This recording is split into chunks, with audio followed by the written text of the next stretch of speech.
శ్రీ సత్యసాయి జిల్లా పెనుకొండలో మంత్రి సవిత పర్యటించారు. ఆయిల్ కంపెనీలు సబ్సిడీపై ఇచ్చే ఇండక్షన్ స్టవ్లు, స్వచ్ఛ రథాలను పంపిణీ చేశారు. ఇండక్షన్ స్టవ్ ద్వారా గ్యాస్ ఆదా అవుతుందన్నారు. దేశంలో గ్యాస్ కొరత లేదని, సోషల్ మీడియాలో వస్తున్న కథనాలను నమ్మొద్దని అన్నారు. అలాగే గ్రామాల్లోని స్వచ్ఛ రథాలను వినియోగించుకోవాలని తెలిపారు. పొడి చెత్త, తడి చెత్త వేరుగా చేసి వాహనాల్లో వేయాలని సూచించారు. ప్రతి గ్రామాన్ని స్వచ్ఛ గ్రామంగా చూడాలన్నదే కూటమి ప్రభుత్వ లక్ష్యమని అన్నారు మంత్రి సవిత. కార్యక్రమంలో కూడా ఈరోజు మరి రాష్ట్ర వ్యాప్తంగా మనం చూసాం. గత 5 సంవత్సరాల్లో మరి ఎక్కడ చెత్త అక్కడే చెత్త పైన కూడా మరి పన్ను వేయటం గత ప్రభుత్వం చేసిన పని అని తెలుసు. అన్నిటి మీద మరి జే ట్యాక్స్ వసూలు చేశారు.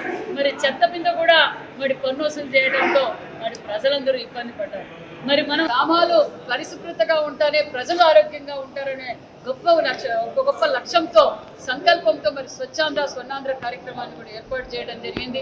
అందుకు కావలసిన పుష్ కార్డ్స్ కావచ్చు, మరి స్వచ్ఛ రథాలు కావచ్చు, మరి ట్రైసైకిల్స్ కావచ్చు, రాష్ట్ర వ్యాప్తంగా కూడా మరి పంచాయతీ వర్కర్స్కి మరి ప్రతి పంచాయతీకి కూడా ఏర్పాటు చేయడం జరిగింది. స్వచ్ఛాంధ్ర స్వర్ణాంధ్ర కార్యక్రమం